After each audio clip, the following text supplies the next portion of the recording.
से हम आज का सेशन हम लोग स्टार्ट करते हैं। सेशन क्या लेना है, हमें तो सिर्फ रीडिंग करना है। जैसे अभी सर, आवाज आ रही थी मेरी नलिनी जी?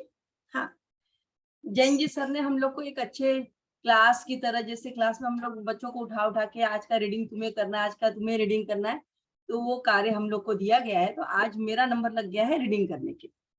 तो ये रीडिंग जो हम करने वाले हैं, ये बहुत ही अच्छी सी बुक है जिसका नाम है रमन महर्षि के अनमोल वचन, जिसके संपादक हैं ऑथर असबोर्न, और इसको हिंदी में जो रूपांतरण करने का काम किया है वो रचना भोला नाम की किसी भगवान के इस भक्त ने किया है।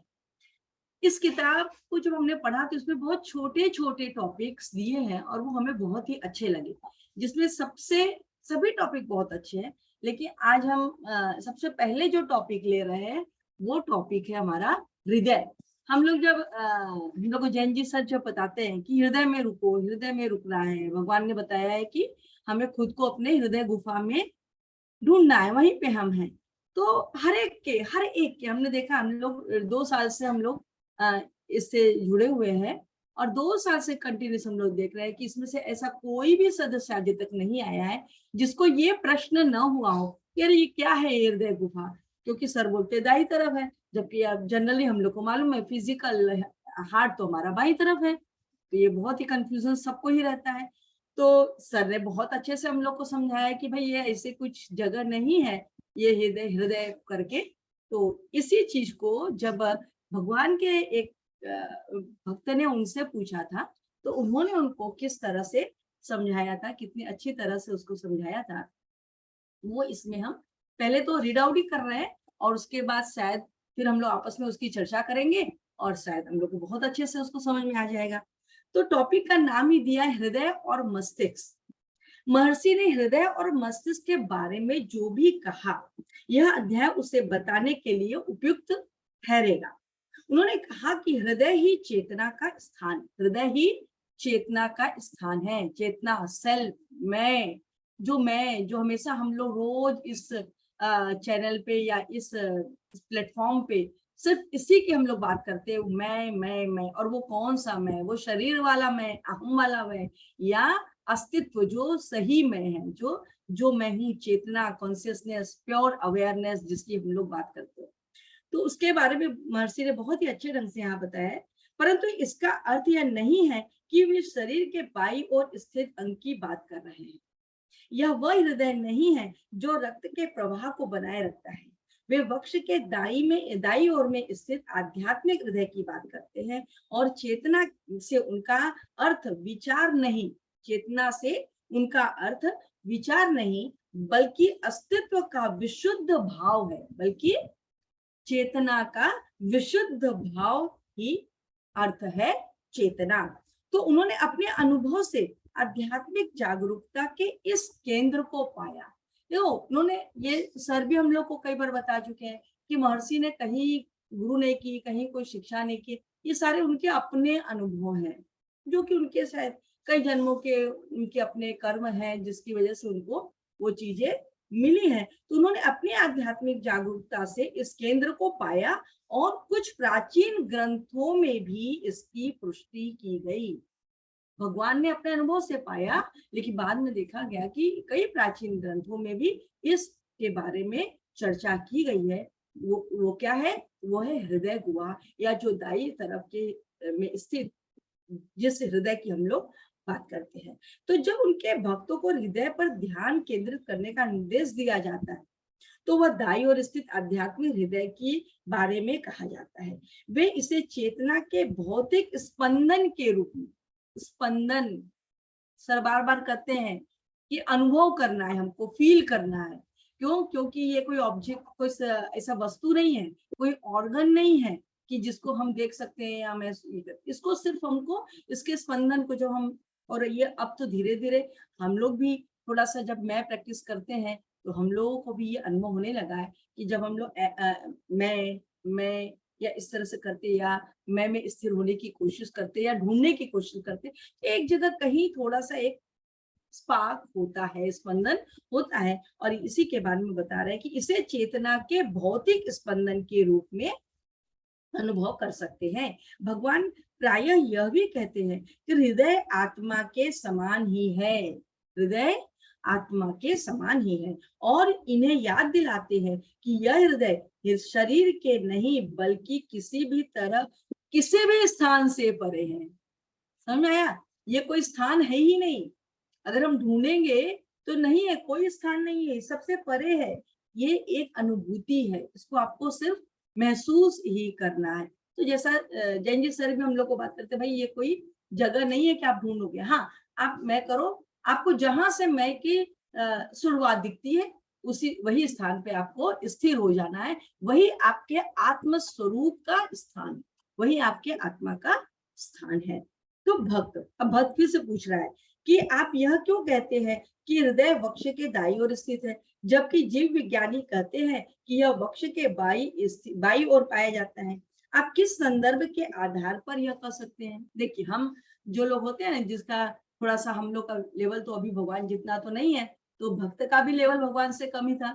तो फिर वही आर्ग्यूमेंट कि सर भगवान आप ऐसे कैसे कह सकते हो कि ये दाई ओर है, बाई ओर, जबकि साइंस तो बोलता है और सभी को बताते हैं कि भाई ये तो हमारे बाई ओर है। तो भगवान कहते हैं वृक्ष के बाई ओर स्थित अंग को कोई नहीं नकार सकता, वो तो है, वो तो फिजिकल ऑर्गन है, राइट। परंतु मैं जिस हृदय की बात करता हूँ वह वृक्ष के दाई ओर है। यह मेरा अनुभव है और मुझे इसके लिए कोई संदर्भ देने की जरूरत नहीं है। मुझे इसके लिए कोई भी संदर्भ देने की जरूरत नहीं। क्यों नहीं है? क्योंकि तो उन्होंने अपने अनुभव से पाया है, भगवान ने अपने अनुभव से उस जगह को महसूस किया है।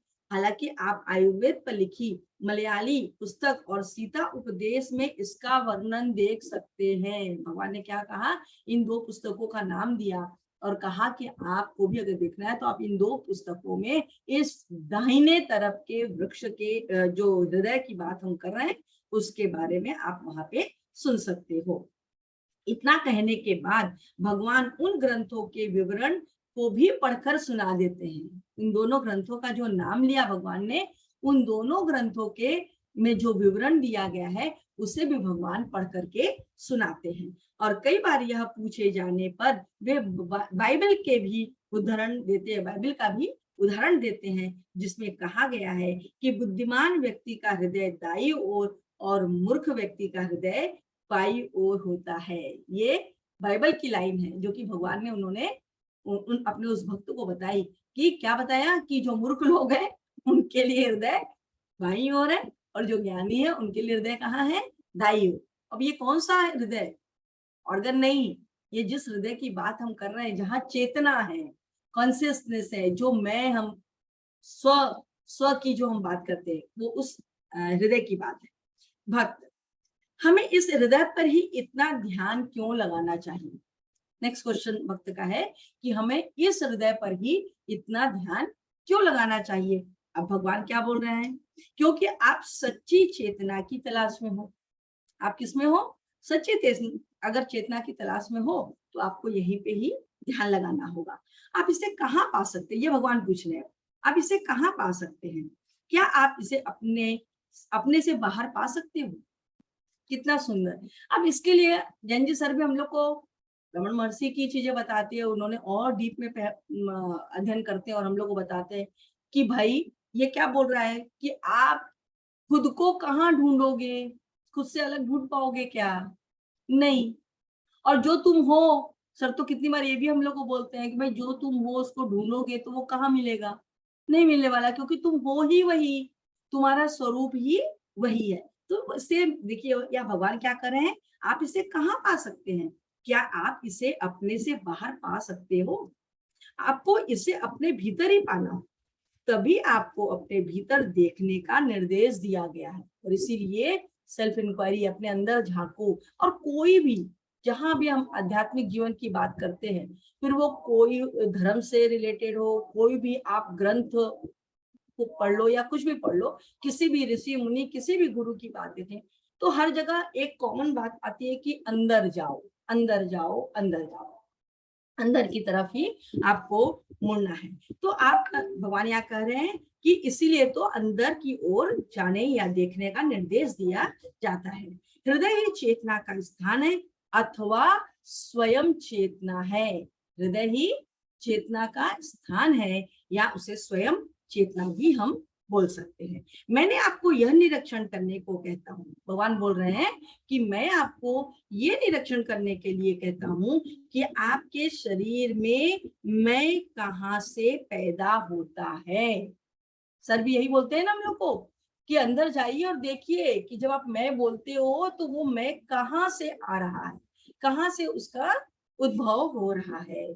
तो मैं कहाँ से पैदा हो रहा है, परंतु यह कहना भी पूरी तरह उचित नहीं होगा कि मैं वृक्ष के दाई और हृदय से उत्पन्न होता है और उसमें ही विलीन हो जाता है।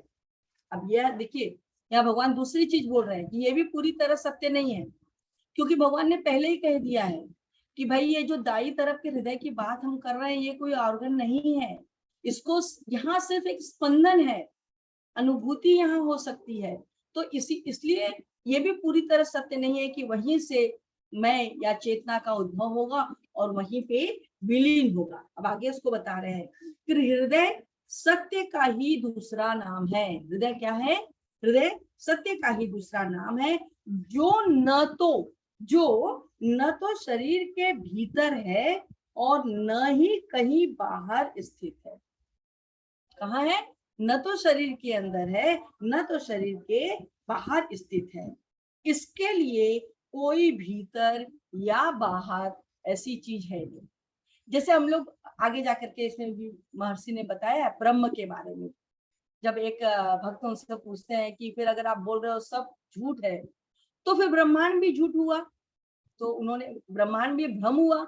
तो भगवान बड़ा अच्छा सा आंसर देते हैं, उनको बोलते हैं हाँ ये सबसे ब्रह्मांड का होना ये सबसे सूक्ष्म छोटा जिसको बोलते हैं सूक्ष्म झूठ है, सूक्ष्म छलावा है, क्योंकि कुछ भी बाहर है ही नहीं है, जो कुछ भी है वो सब अंदर ही है। तो यहाँ पर भी वही वो भगवान कह रहे हैं कि इसके लिए कोई भीतर या बाहर नहीं हो सकता है। जब मैं हृदय शब्द का प्रयोग करता हूँ तो यह कोई भौतिक अंग नहीं है, इसे आप कोई स्नायु या स्नायु जाल भी न माने। यदि मनुष्य देह से अपनी पहचान बनाए रखेगा या यह सोचता रहेगा कि वह इस देह में स्थित है तो उसे यह विचार करने का परामर्श दिया जाता है कि देह में मैं का विचार कहाँ से पैदा हो।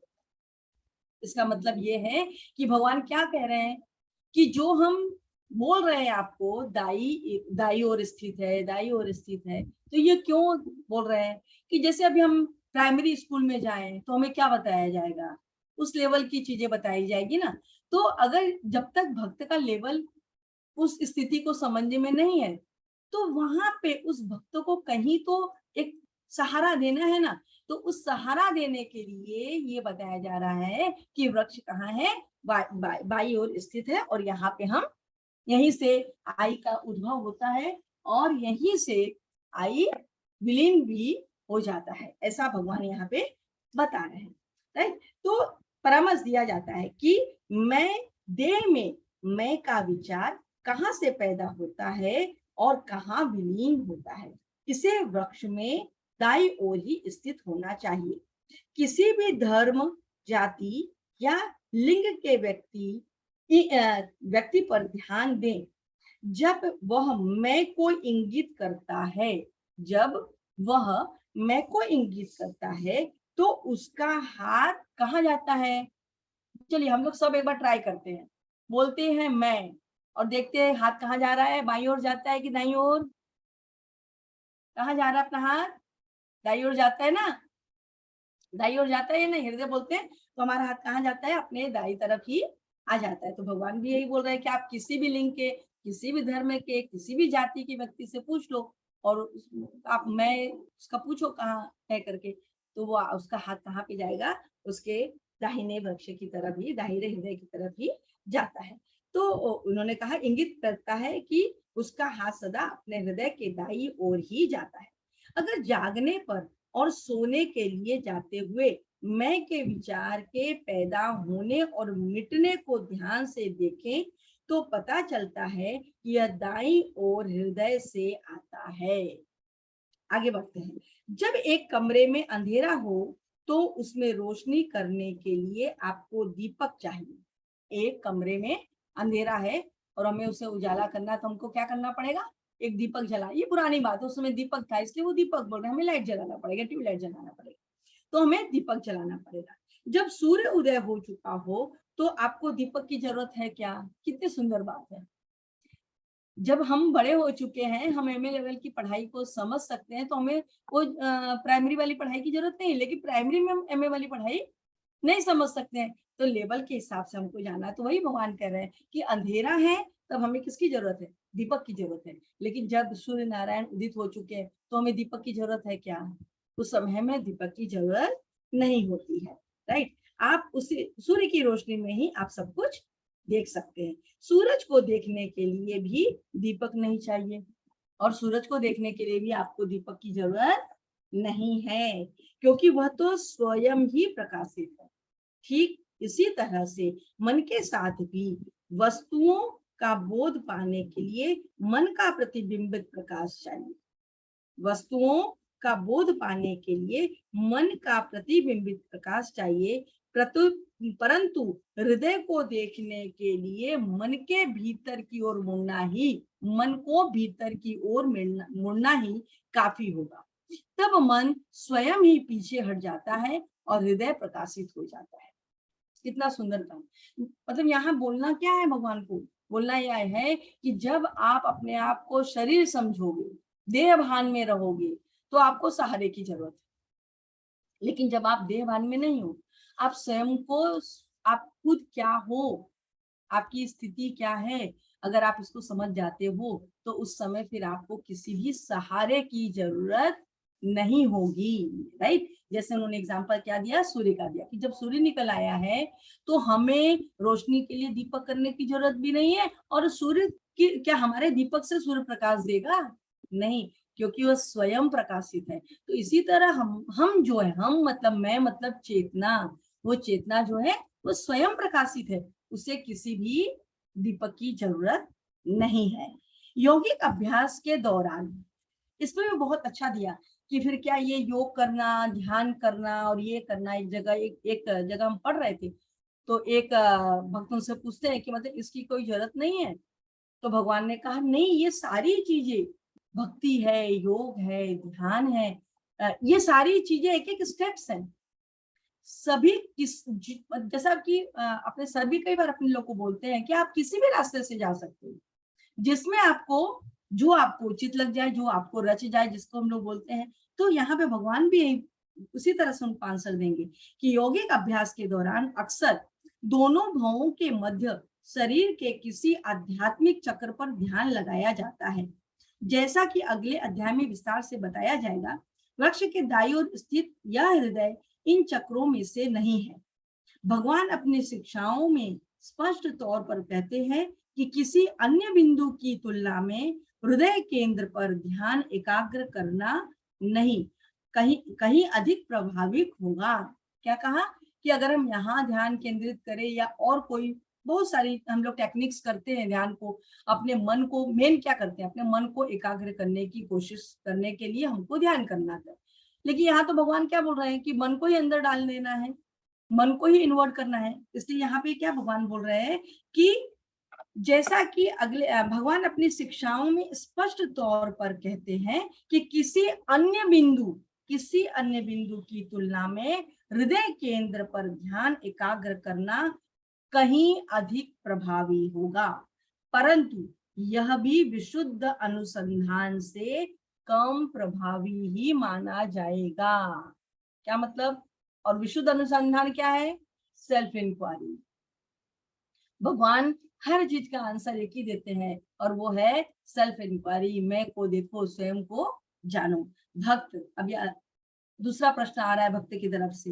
वृक्ष में इस विविध रंगों के 6 सूक्ष्म अंग पाए जाते हैं, जिनमें से आध्यात्मिक हृदय मध्य से दाई और 2 अंगुल की चौड़ाई पर स्थित है, परंतु यह आध्यात्मिक हृदय निराकार है। क्या? इसका अर्थ है कि हमें इसके आकार की कल्पना करते हुए इस पर ध्यान लगाना चाहिए। देखिए भक्त बार बार कहाँ पे आ जा रहा है? आकार, साइज, कलर, इस पर ही बार बार घूम घूम के वो भक्त आ जा रहा है। भगवान क्या बोल रहे हैं? नहीं, केवल मैं कौन हूं, केवल कहाँ रुकना है आपको? केवल मैं कौन हूं की जिज्ञासा ही अनिवार्य है। बस इतना मात्र अनिवार्य है, मैं कौन हूं, इतना ही जानना सब जानने से ऊपर है। यह सोने और जागने की अवस्थाओं के दौरान निरंतर बनी रहती है। क्यों ये सबसे ऊपर है? क्योंकि ये सोने और जागने की दोनों ही अवस्था में निरंतर बनी रहती है। सोने की अवस्था में क्या होता है? बाकी हमें हमारा मन शांत हो जाता है, बुद्धि शांत हो जाती है, जिसे जो कि ये 6 अंगों का मिल करके हम जिसको मन नाम दिए हुए हैं, अहम, बुद्धि, तो ये सारे तो सो जाते हैं। लेकिन क्या उस समय चेतना नहीं है हमारे शरीर में? चेतना है, और वही तो सच है, वही चेतना है, वही मैं हूँ, और उसी मैं कौन हूँ को हमें पहचानना है। बस इतना ही हमें करना है। परंतु जागने पर, एक मिनट, नहीं, केवल मैं कौन हूं की जिज्ञासा ही अनिवार्य है। यह सोने और जागने की अवस्थाओं के दौरान निरंतर बनी रहती है, परंतु जागने पर अप्रसन्नता सामने आती है। क्यों आती है? क्यों जागने पर अप्रसन्नता सामने आती है? क्योंकि हमारा ध्यान कहाँ चला गया? बाहर। और जैसे ही बाहर हम ध्यान चला गया, मेरा मन बाहर चला गया, हमें क्या मिलने वाला है? अशांति, अप्रसन्नता, दुख, यही मिलने वाला है। अगर हमें हमारी जो मूल इच्छा है, आनंद, प्रेम, ये हमें कहाँ मिलने वाला है? ये सिर्फ और सिर्फ हमको अपने अंदर ही मिलने वाली है, ये कहीं बाहर नहीं मिलने वाली है। इसके लिए आजकल जो सुबह सर करवाते हैं, मैं और मेरा कुछ नहीं है कितना अच्छा आजकल सुबह चल रहा है, मैं और मेरा कुछ भी नहीं है। बस ये अभी तो हम लोग सिर्फ कान से सुन रहे हैं और शायद समझ रहे हैं, लेकिन आचरण में अभी तो नहीं आ रहा है, अभी तो नहीं आ रहा आचरण में। आ जाएगा धीरे धीरे। इतना सुंदर अपना ग्रुप है, तो निश्चित रूप से आचरण में भी आएगा, और फिर वो हम लोग उसका आनंद जरूर ले पाएंगे। तो परंतु जागने पर अप्रसन्नता सामने आती है और इसे दूर करने का प्रयत्न होने लगता है। जब यह पूछा जाता है कि नींद में कौन जागता है, तो आप उत्तर देते हैं मैं। राइट? नींद से कौन जागा? तो आपने उत्तर क्या दिया? मैं जागा। ओके, आपको इसी मैं को थामे रखना है। बस जो सुबह का मैं उठने के साथ, वो जो मैं जागा, बस उसी मैं को आपको पकड़े रखना है। यदि आपने ऐसा किया तो वह शाश्वत सत्ता स्वयं आपके आगे प्रकट होगी। अगर ये आप कर पाए कि सुबह, लेकिन होता क्या है, जैसे ही सुबह उठते हैं तो ध्यान क्या जाता है? चलो किचन में जाना है। मतलब हम अपनी लेडीज की बात कर रहे हैं, इसका टिफिन बनाना, उसका ये करना है। अगर कभी 5 मिनट लेट आँख खुल गई, ओ बाप रे, फिर तो तुरंत लगता है चलो दौड़ के भाग जाओ यहाँ से। मैं पर हम लोग उस समय भी स्थित नहीं, जबकि रात भर तो उसमें थे, लेकिन सुबह उठते के साथ ही उसका हम साथ में एकदम एक क्षण में छोड़ देते हैं और भाग लेते हैं। आपको आध्यात्मिक, आपको इसी मय को हमें रखना है। यदि आपने ऐसा किया तो वह शाश्वत सत्ता स्वयं आपके आगे प्रकट होगी। सबसे अहम बात यह है कि आपको आध्यात्मिक हृदय पर ध्यान एकाग्र नहीं करना, आपको मैं का अनुसंधान करना है।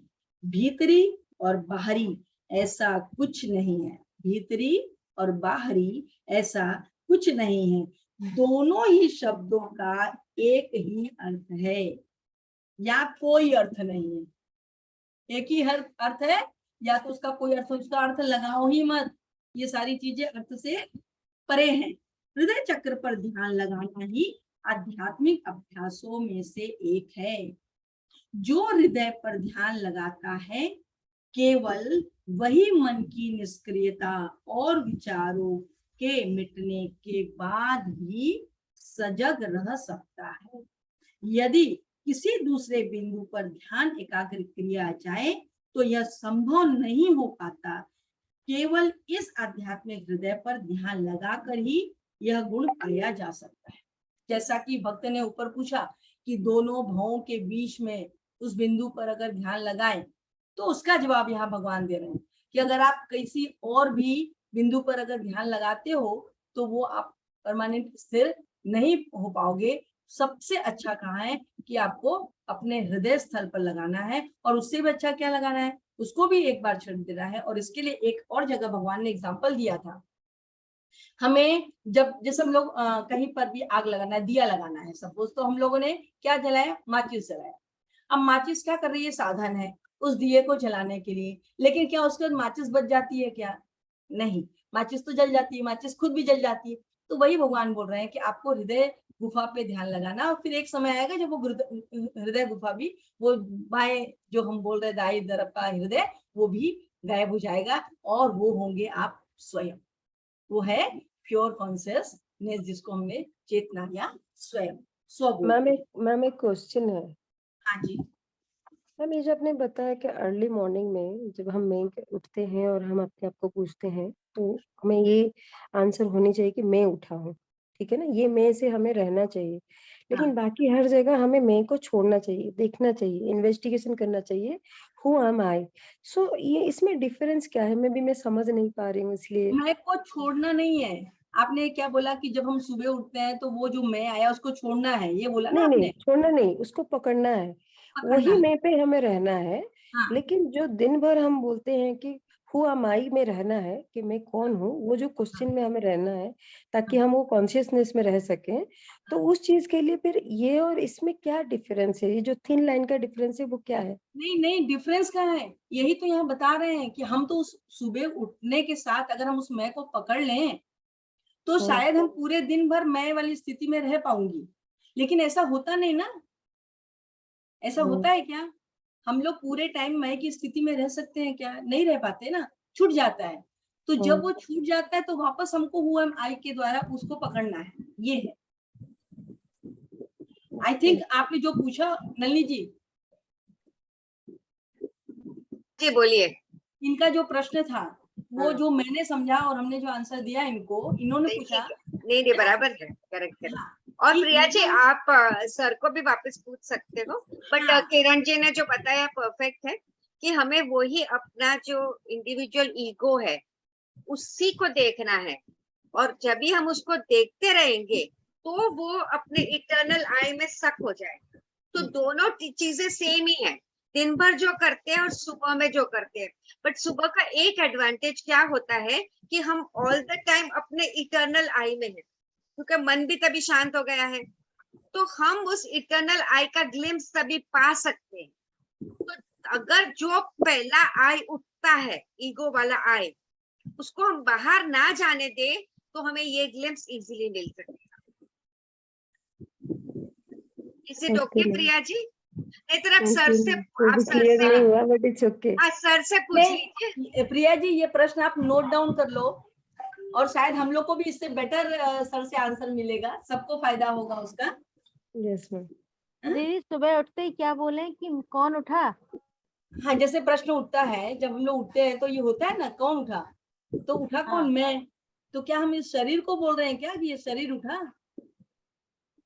तो मतलब आत्मा उठती है पहले। हाँ, यस, तो आत्मा क्या है, वो वही जागा है बोला क्या? मैम ये पढ़ के बोल। एक्सक्यूज मी, आप लोग है ना ये चीज सर से क्लियर करवा लीजिए, that will be much better, नहीं तो और कंफ्यूजन क्रिएट हो कंफ्यूजन हो सकता है। जाएगा। ठीक है, सो बेटर आप नोट डाउन करो जो आपको लगता है और सर से इसका एक्सप्लेनेशन ले लो प्लीज। हम्म। हाँ, तो आगे हम लोग देखते हैं, जो हृदय, फिर से हम देखते हैं, भीतर और बाहरी जैसा कुछ नहीं है, दोनों ही शब्दों का एक ही अर्थ है या कोई अर्थ नहीं है। दोनों ही शब्दों का एक ही अर्थ समझो, या तो ये दोनों कोई अर्थ नहीं है, दोनों अर्थ से परे है। हृदय चक्र पर ध्यान लगाना ही आध्यात्मिक अभ्यासों में से एक है। जो हृदय पर ध्यान लगाता है, केवल वही मन की निष्क्रियता और विचारों के मिटने के बाद भी सजग रह सकता है। यदि किसी दूसरे बिंदु पर ध्यान एकाग्र किया जाए तो यह संभव नहीं हो पाता। केवल इस आध्यात्मिक हृदय पर ध्यान लगाकर ही यह गुण पाया जा सकता है। आगे की पंक्तियों में एक अंग्रेज महिला इस विचारहीन सजगता के बारे में बताती हैं और भगवान इसे अपना समर्थन देते हैं। आगे हम लोग देखेंगे कि वो अंग्रेज महिला क्या बोल रही हैं। भक्त, विचार अचानक आने बंद हो जाते हैं और उसके साथ ही मैं की चेतना जाग जाती है जो लगातार बनी रहती है। यह कोई विचार नहीं, एक भावना है। क्या यह सही हो सकती है? ये अंग्रेज महिला भगवान से पूछ रही हैं कि विचार अचानक आने बंद हो जाते हैं और उसके साथ ही मैं की चेतना जाग जाती है जो लगातार बनी रहती है और कोई विचार नहीं होता। क्या ये सिर्फ एक भावना ही है, तो क्या यह सही हो सकता है? तो भगवान बोलते हैं, जी हाँ, यह सही है।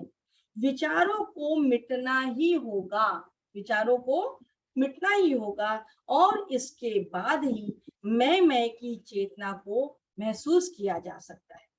कारण के बजाय भावना ही सब कुछ है, कारण के बजाय भावना ही सब कुछ है। भक्त, फिर से भक्त पूछ रहे, और यह सब मुझे अपने मस्तिष्क में नहीं, हृदय में दाई ओर महसूस होता है। वो जो अंग्रेज महिला है वो बोल रही है कि ये सब कुछ मुझे मस्तिष्क में नहीं, हृदय दाई ओर जो बोल रहे हैं वहां पे महसूस होता है। भगवान, इसे वही होना चाहिए। दो लाइन ये रिपीट करेंगे क्या? ये दो लाइन लास्ट वाली लाइन, अंग्रेज महिला से ले।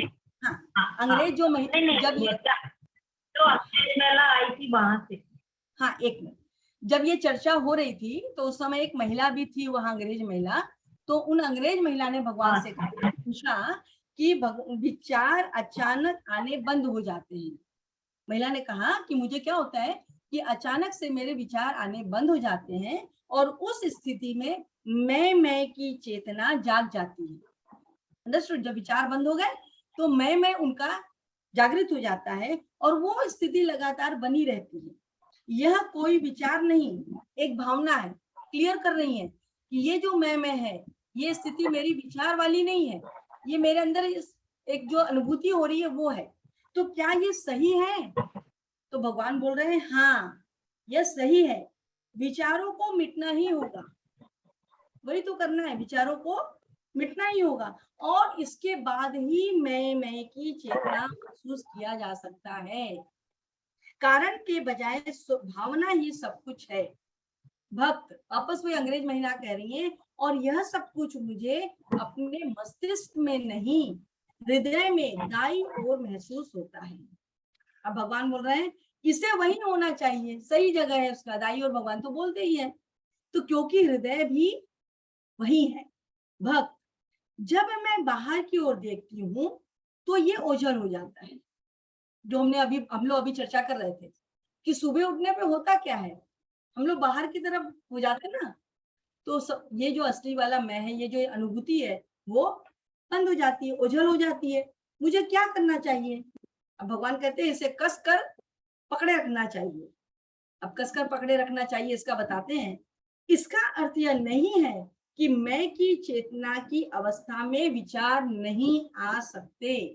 कितना क्लियर कर रहे हैं, मैं की अवस्था में रहना, इसका मतलब देखो भगवान बोलते हैं कि जब तक विचार नहीं खत्म होंगे मैं की चेतना नहीं आएगी। लेकिन ऐसा नहीं है कि मैं की चेतना का अनुभूति के बाद आपको विचार नहीं आएंगे, विचार आ सकते। जैसा कि स्वयं भगवान के उदाहरण में देखा जा सकता है कि जो सदा इसी अवस्था में रहते थे, अज्ञानी व्यक्ति के लिए विचार सिर पर घिरे घने मेघ जैसा है जो उसके पास सूर्य का प्रकाश नहीं आने देता है। जो अज्ञानी है उसके लिए कैसा है ये ज्ञान? तो बहुत सारे बादल छिप गए हैं तो सूर्य की रोशनी आएगी? नहीं आएगी, प्रकाश को वो आने नहीं देते वो बादल। तो अज्ञान रूपी बादल जब है तो वो ये जो ज्ञान है वो हम तक पहुंच नहीं पाएगा। जब मेघ का आवरण छट जाएगा मतलब अज्ञान हट जाएगा। कौन सा अज्ञान? देह भान, हम देह हैं, ये अज्ञान जब छट जाएगा और प्रकाश, तो प्रकाश ऑटोमेटिक आने लगेगा। तो यह विचारों के कैद में जकड़े बिना भी उनका प्रयोग कर सकेगा, तब विचारों के जकड़ में वो नहीं फंसेगा। कई बार भगवान उपमा बदलते हुए ज्ञानी व्यक्ति की तुलना दिन में दिखने वाले चंद्रमा से करते थे। वो मौजूद होता है परंतु उसकी आवश्यकता नहीं होती, क्योंकि सूर्य के प्रत्यक्ष प्रकाश में इसके बिना भी दिखाई देता है। रात में हमको चंद्रमा की जरूरत है, लेकिन दिन में चंद्रमा तो है, स्थित है, वो कहीं नहीं गया है, लेकिन हमें उसकी जरूरत नहीं है, क्योंकि सूर्य का प्रकाश प्रकांड प्रकाश है, तो उसमें हमको इसकी जरूरत नहीं।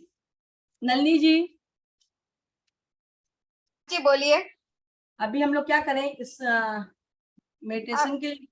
हाँ, मेडिटेशन कर सकते हैं या एक और टॉपिक लें? आपके ऊपर है। नहीं, एक छोटा सा टॉपिक आप कोई छोटा टॉपिक ले लीजिए 10 मिनट का और फिर मेडिटेशन कर सकते हैं। हाँ। सर का नहीं नाइट तो में थोड़ा होगा आज। क्या बोल रहे हैं? सर का 9 बजे जो होता है आज सर का- नहीं, सर का आज सेशन नहीं है, आज हो है। आज नहीं हो रहा है शायद से। अच्छा, हाँ, इसमें एक सुंदर टॉपिक हमें मिल गया नलिनी जी, हाँ जी बोलिए। हमने ढूंढ के ही रखा था। सरिता जी वो संसार। एक मिनट, सरिता जी वो ग्रुप में आ जाएगा, क्लास है कि नहीं? ठीक है, Yes, ma'am. Thank you. हाँ, संसार सत्य या भ्रम, यही तो प्रॉब्लम है अपनी। संसार सत्य है या भ्रम है? आध्यात्मिक प्रशिक्षण के व्यवहारिक कार्य के लिए दर्शन की थोड़ी सैद्धांतिक जानकारी होना भी जरूरी है।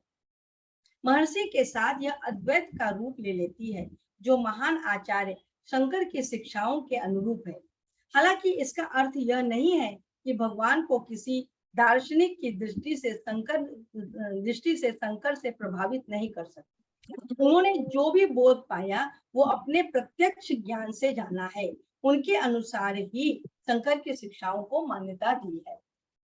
भक्त, क्या भगवान की शिक्षाएं शंकर की शिक्षाओं से मेल खाती हैं?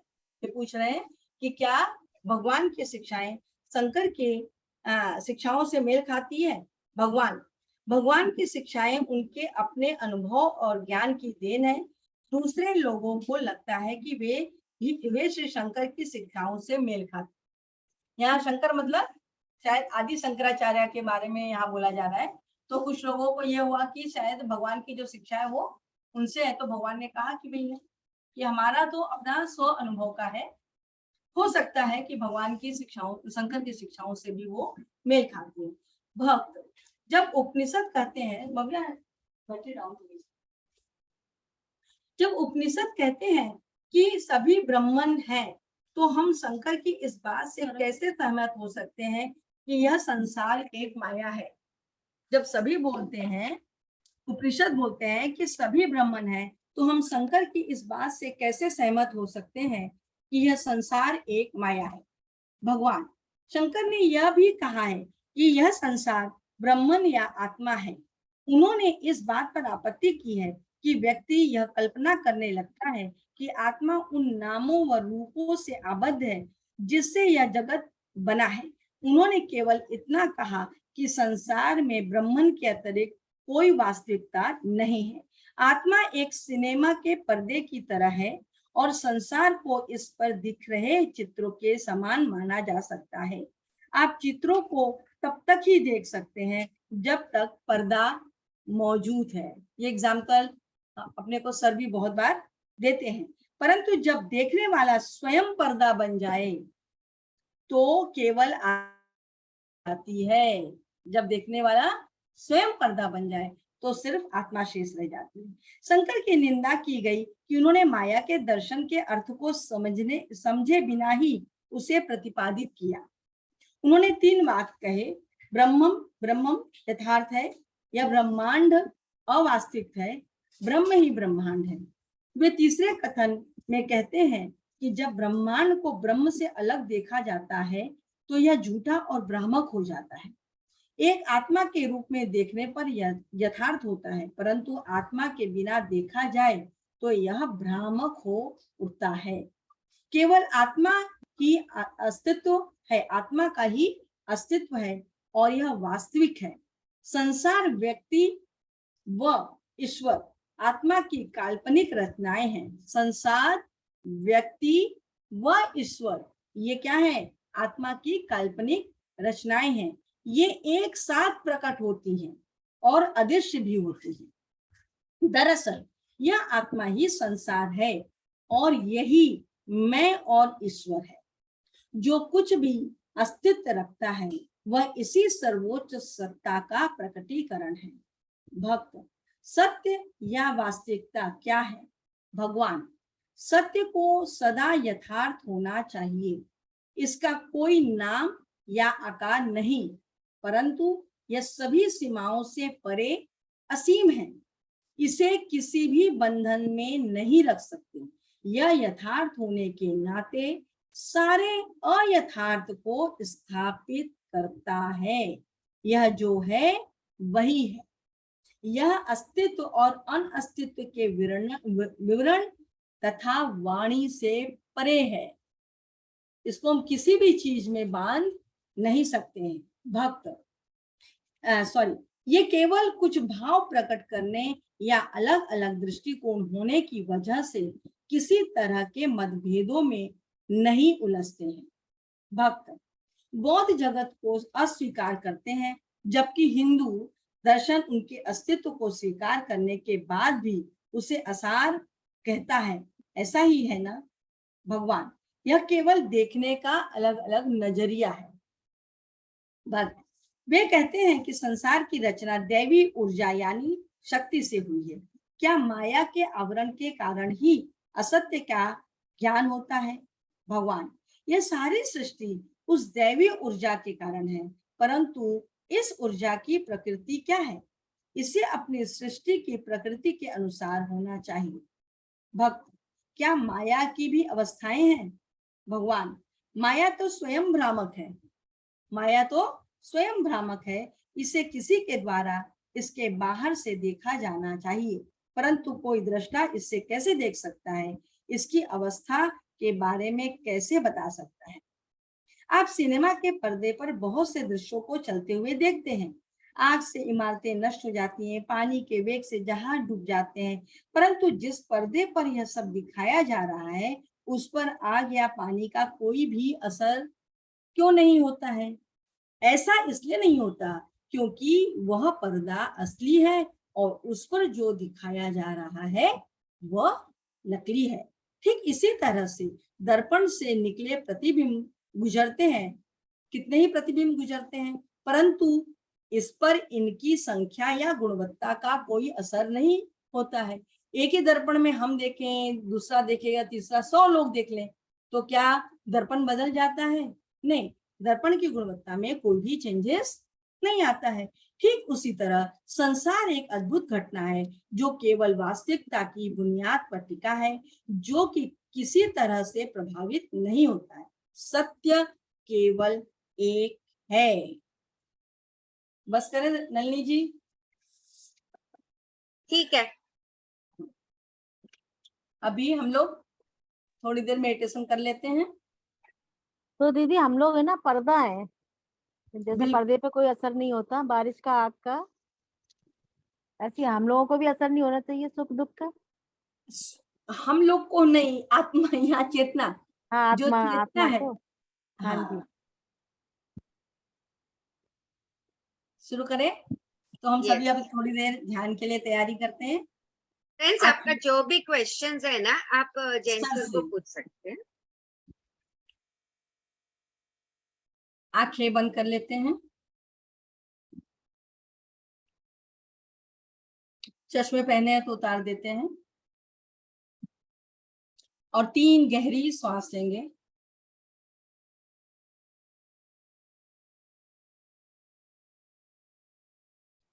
पीठ को अपनी सीधा कर लें, हाथों को क्रश करें,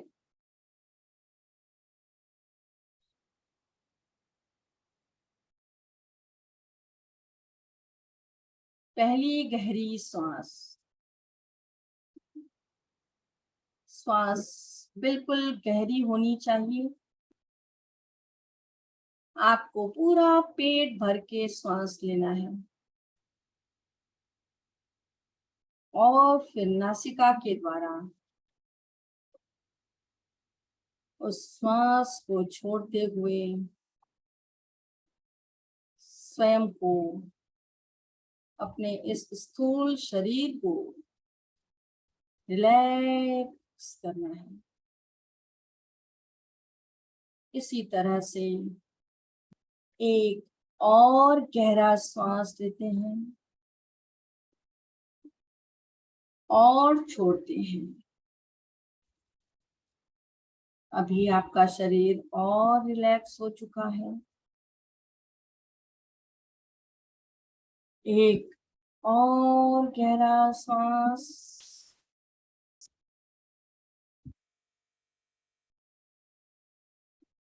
और सांस को छोड़ते हैं। पूरा श्वास खाली करेंगे और आप महसूस करोगे कि जैसे जैसे सांस बाहर आ रही है, आप रिलैक्स होते जा रहे हैं।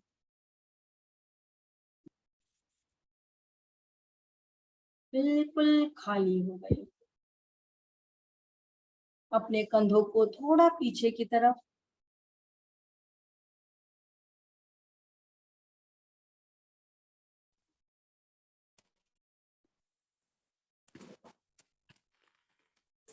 कुछ सेकंड के लिए आप अपने पूरे शरीर को महसूस करें।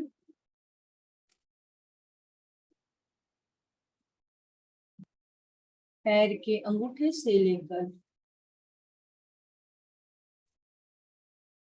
पूरे सिर तक मेरे सारी मांसपेशियां, एक एक सेल्स रिलैक्स हो चुका है। बिल्कुल रिलैक्स।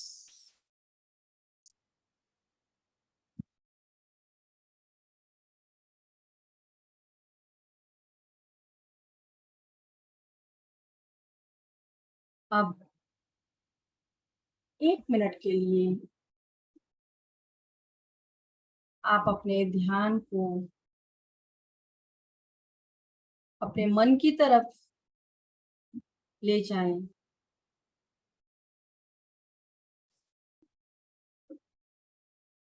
और जो भी विचार वहां चल रहे हैं उसे सुने।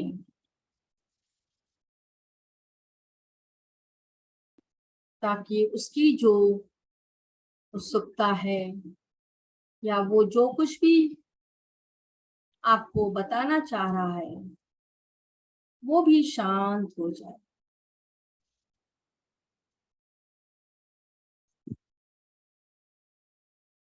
क्योंकि शांत मन ही आपको ध्यान में स्थिर होने में मददगार सिद्ध होगा।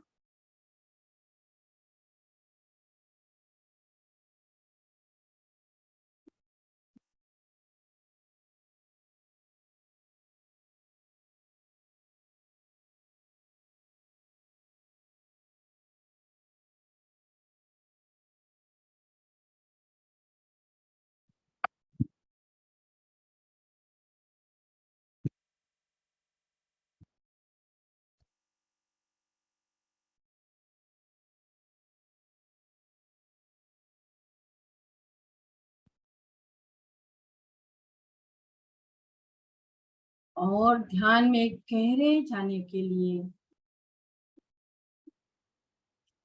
खुद को और ज्यादा स्थिर बनाने के लिए 2 मिनट के लिए हम लोग आनापानसती ध्यान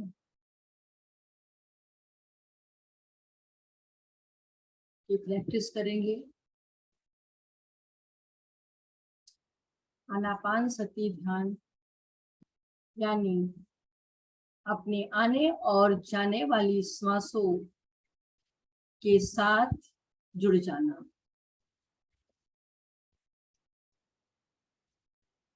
एक भी श्वास आपके निगरानी के सिवा आनी या जानी नहीं चाहिए। हर आने वाली सांस और जाने वाली सांस को आप एक सजग पहरेदार की तरह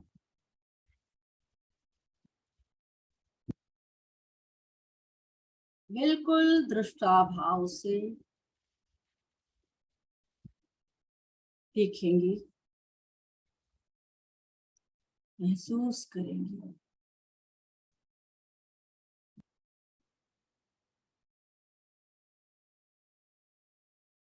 उसको अनुभव करने के लिए आपको अपने नासिका द्वार पर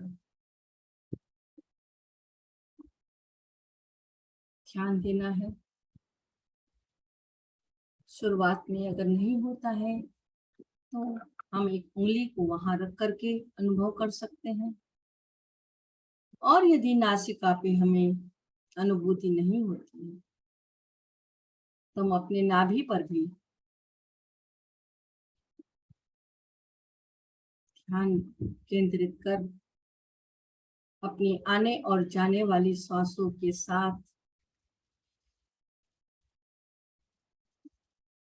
जुड़ सकते हैं।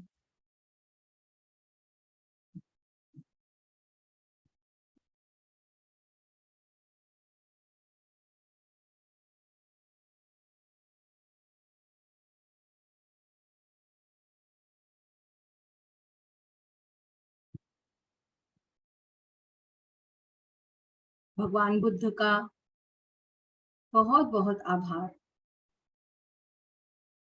जिन्होंने ये विधि हम सभी के लिए उपलब्ध कराई। और फिर हमारे प्रिय पत्री जी का ग्रेटिट्यूड।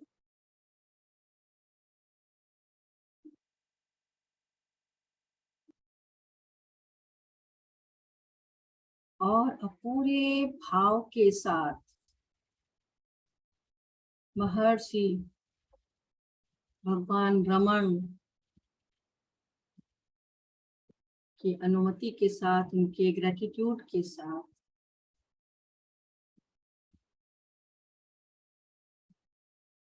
अब हम देखेंगे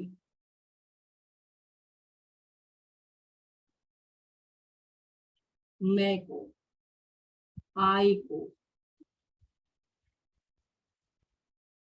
अपने अंदर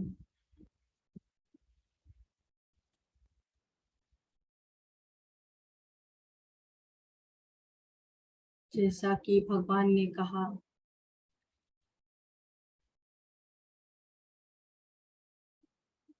अंदर की तरफ मुड़कर हु एम आई,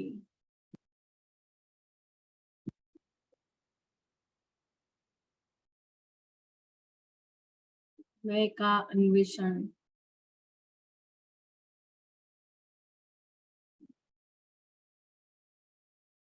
बस मैं पर स्थित हूँ। और देखें कि ये मैं आई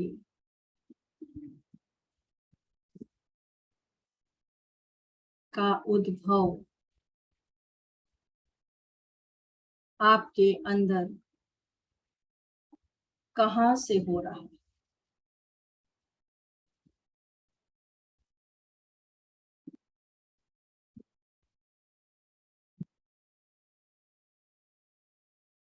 सिर्फ हमें यही देखना है,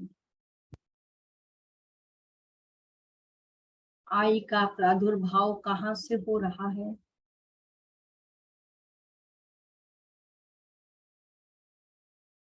और बस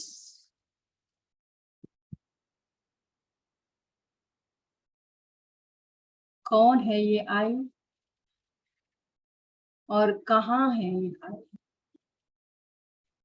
कौन हूं मैं और कहाँ, who am I, where am I।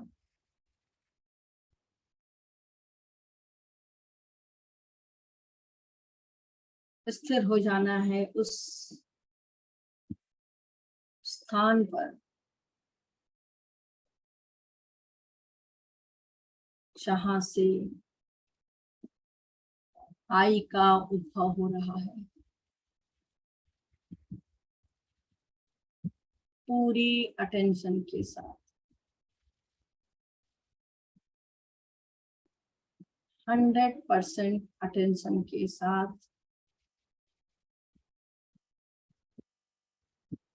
सिर्फ मैं से जुड़ना है।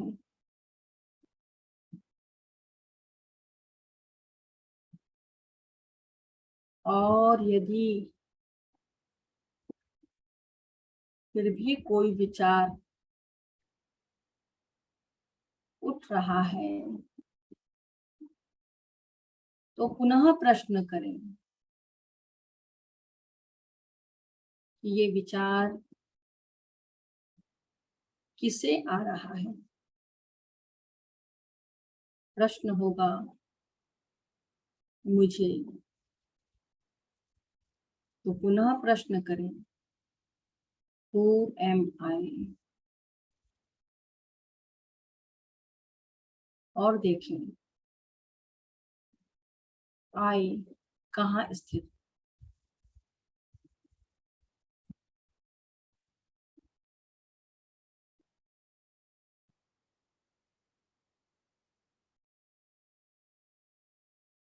I पे खड़े होकर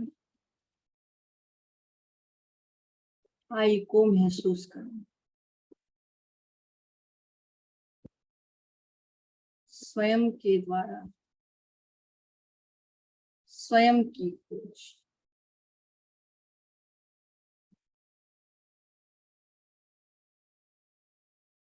I का I में विलीन हो जाना।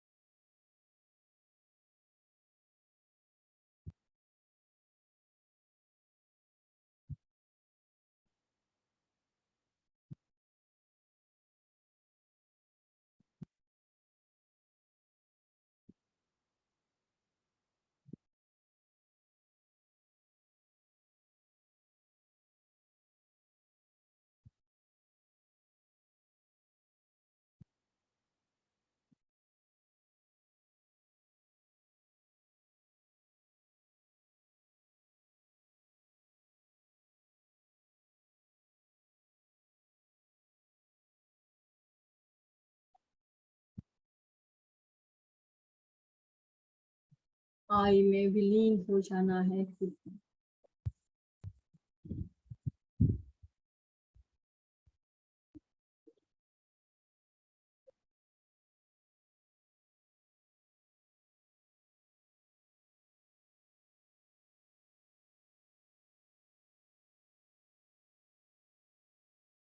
बहुत ही सतर्कता के साथ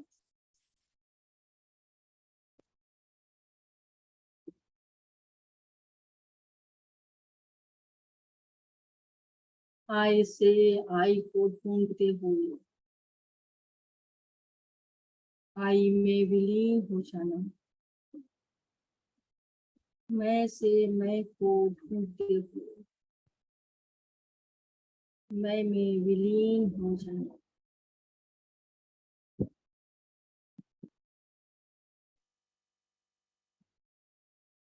यही तो है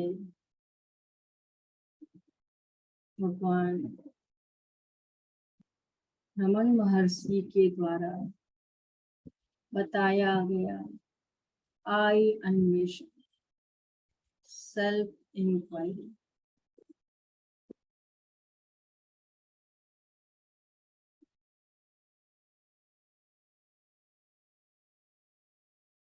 आई को ढूंढना वो कहाँ से ढूंढ रहा है और वहां स्थित हो जाना। लेकिन इसके लिए बहुत प्रयत्नशील ना हो, सहज और स्वतः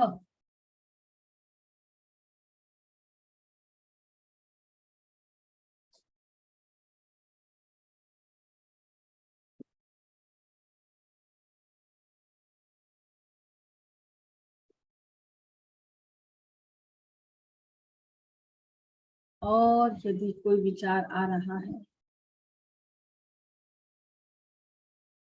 तो पूछें ये विचार किसे आ रहा है और वापस प्रश्न करेंगे। क्वेश्चन का जवाब होगा प्रश्न, विचार मुझे आ रहा है। पुनः प्रश्न करें, Who am I? और आई में स्थित हो जाए।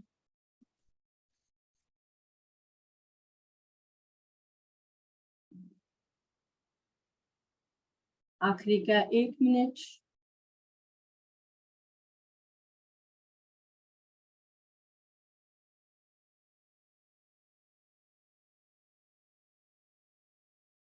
पूरी सजगता के साथ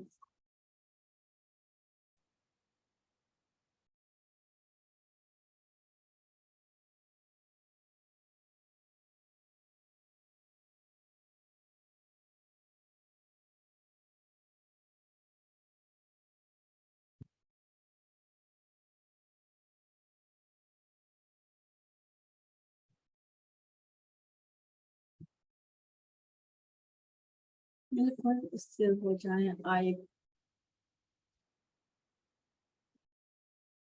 आई एम पे स्थिर हो जाए। अपने होने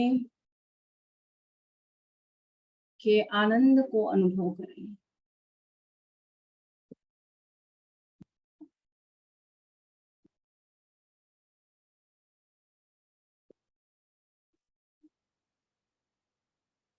आखिरी 30 सेकेंड। वापस हम अपने शरीर की तरफ मुड़ते हैं और शरीर की अनुभूति में आते हैं।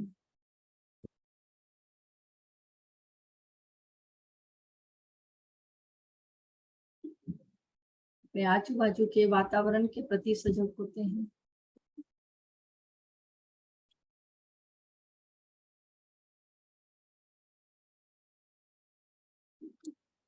Last 10 second. 10, 9, 8, 7, 6, 5, 4,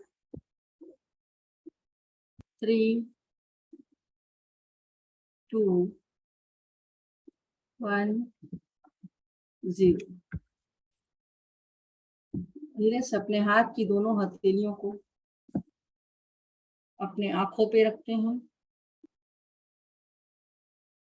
5, 4, 3, 2, 1, 0 और हथेलियों के अंदर ही धीरे से आंखों को खोलेंगे बहुत कोमलता के साथ।